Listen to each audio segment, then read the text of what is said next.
Well, you've seen them at grocery stores, gas stations, and restaurants. Notices for fundraisers to help somebody cover their medical bills. 9 News reporter Allan Baclasky takes a look at why there are so many and if healthcare reform offers a solution. Oh, yes. He's a cool guy, right? Only 7 months old, and he's already got his own moves. He's Thumper.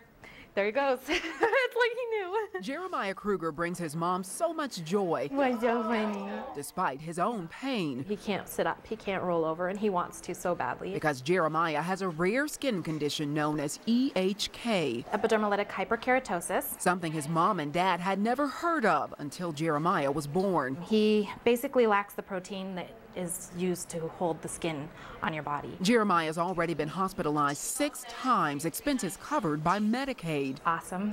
They cover just about everything. But there's one thing his mother wants that Medicaid doesn't cover. Yes, the Mayo Clinic, getting him to the Mayo Clinic. So the family turned to fundraising. At one fundraiser alone, they raised close to $15,000. Big events attended by people with big hearts, like the friends of Allan Baclasky, a high school teacher who was hit by a car while riding his bike. He had to have 2 surgeries on his hip and his wrist, and he had the traumatic brain injury also. His private insurance has covered his care, but not the extras like lost wages. Health coverage that you've got, really, you never know when you're going to have to count on it. An untold number of Coloradans rely on fundraising, according to University of Colorado healthcare expert Dr. Mark Ernest. My sense is most of those are people who don't have health insurance. He thinks that's why we see so many medical fundraisers. 2 things get conflated in this. One is the large number of people who are trying to get care for something that is treatable, curable. The other thing that sometimes gets confused in this are the sort of heroic, extraordinary, experimental things that might not be covered for somebody with health insurance. That's Jennifer Kruger's dilemma. I would do anything for him. But does the fact that the Krugers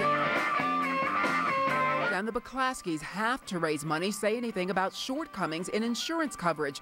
Dr. Ernest says fundraisers are often necessary because of an insurance formula that tries to put its money on treatments with the best odds. If it costs you, let's say, $1 million to extend somebody's life for 6 months, that $1 million can't be spent on somebody else. It can't be spent curing 2 children with acute leukemia who might live another 90 years. According to the Kaiser Family Foundation, 31% of Coloradans get their insurance from their employers.